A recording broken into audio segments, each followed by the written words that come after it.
Es gibt eine Sache, die wir unter unseren Videos sehr oft zu lesen bekommen. Es ist doch nur YouTube.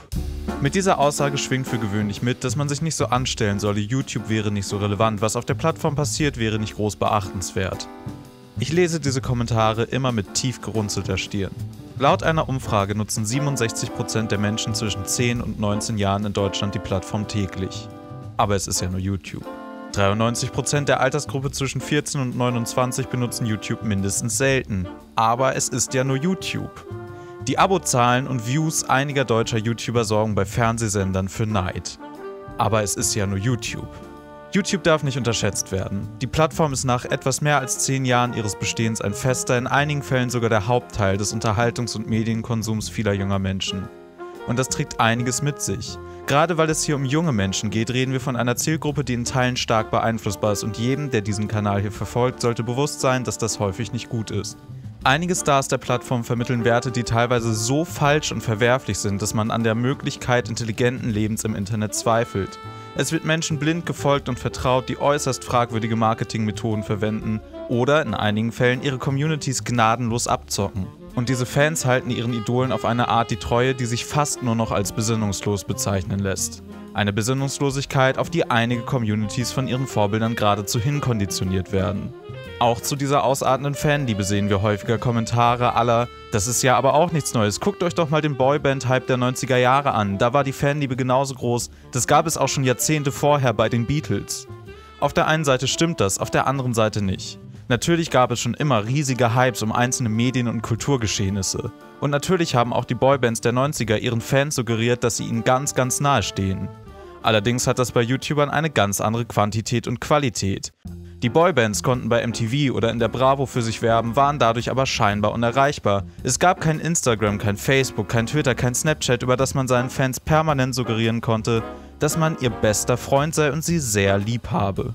YouTuber haben diese Mittel und sie nutzen sie permanent. Die Art des Daseins, welche viele YouTuber erleben, ist eine sehr spezielle. Auf gewisse Weise führen die Großen der Szene ein Schattendasein als Stars mit Millionen Fans. Denn erst in der nahen Vergangenheit begannen etablierte Medien über YouTube und die Protagonisten der Plattform zu berichten. Das ist auch einer der Gründe, warum YouTube in Deutschland so funktioniert, wie es nun mal funktioniert. Die klassischen Medien haben viel zu lange mit diesem fehlerbehafteten Grundsatz gearbeitet. Es ist ja nur YouTube. Es gibt neben den Zuschauern noch eine andere Gruppe, für die YouTube nicht einfach nur YouTube ist, und das sind die Menschen, die auf der Plattform Videos veröffentlichen. Habt ihr jemals die Zahl 100.000 bildlich vor euch gesehen? Nein? Dann möchten wir das an dieser Stelle einmal kurz visualisieren. Das sind 100.000 kleine Figuren, die jede einen Abonnenten unseres Kanals darstellen. Ab einem gewissen Punkt, ab einer bestimmten Größe wird YouTube zu mehr als nur YouTube. All das, was hier passiert, hat als Hobby angefangen und das ist es für mich auch immer noch. Trotzdem hat dieser Kanal mein Leben in den letzten Wochen und Monaten ziemlich auf den Kopf gestellt. Denn es gibt immer wieder Momente, in denen einem bewusst wird, was es bedeutet, dass 100.000 Menschen die eigene Stimme kennen.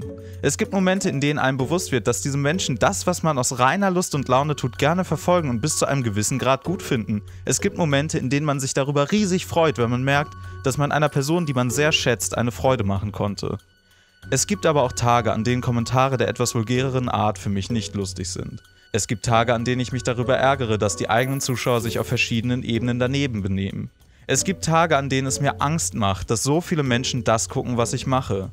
Es ist ein sehr, sehr merkwürdiger und abstrakter Gedanke, dass ich vor einem Jahr noch ein Mensch mit überschaubarem Freundes- und Bekanntenkreis war, den nun aber mehrere tausend Menschen kennen und verfolgen. Es ist manchmal gar nicht so einfach, das zu verarbeiten, und ich bin mir sicher, dass das nicht nur mir so geht.